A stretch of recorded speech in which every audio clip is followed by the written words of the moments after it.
Hello, my name is Sky Jones. I am with the Blanca Commercial Real Estate Tenant Advisory Team, and I'm here to give you a quick high-level breakdown on the Miami office market.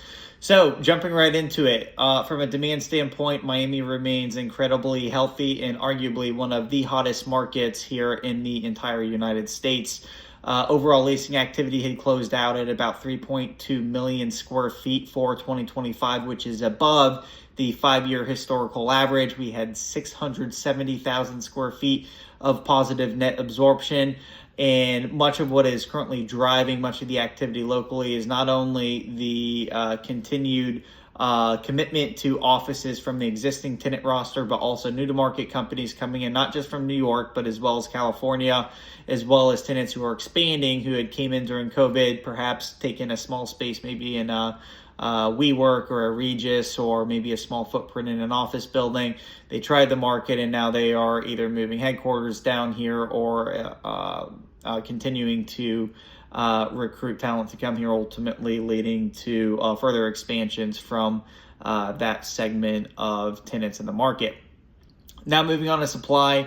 Overall, the overall market vacancy is now down to 15.7%. So downward pressure from last year. There are a number of factors driving this. Of course, the demand that I just previously referenced, but also there has been the destruction and redevelopment of a number of functionally obsolete Class C buildings that were carrying much of the vacancy. And also worth noting, much of the vacancy is primarily in Class B older buildings that do not have amenities and have not been renovated for quite some time.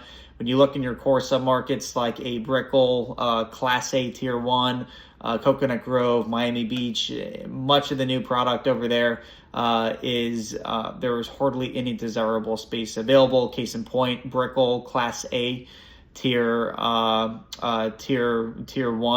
product, that would be 1450 Brickell, 600 Brickell, 830 Brickell. Vacancy is sitting just above 6% there. So again, very challenging. So all of that being said, if you are a tenant currently in the market, couple things to note. Desirable Class A premium space is few and far between, with minimal new deliveries coming up within the next year. There is some underway, but it will take a number of years for it to actually be delivered throughout the market and offer additional options. So ultimately, if you are currently in a Class A building, lock in your cost basis sooner rather than later, because increases are expected for the near term. And if you're searching, then you need someone who can uncover creative opportunities for you. And of course, if you are a tenant open to Tier 2 Class A buildings or potentially Class B buildings in some of your non-core submarkets, if you start looking over towards Coral Gables Airport, there are additional options, and there are certainly deals to be had because demand is not as competitive for that market segment. So I'm Sky Jones. Thank you very much for watching, and I am here to help with all your real estate needs at the right time.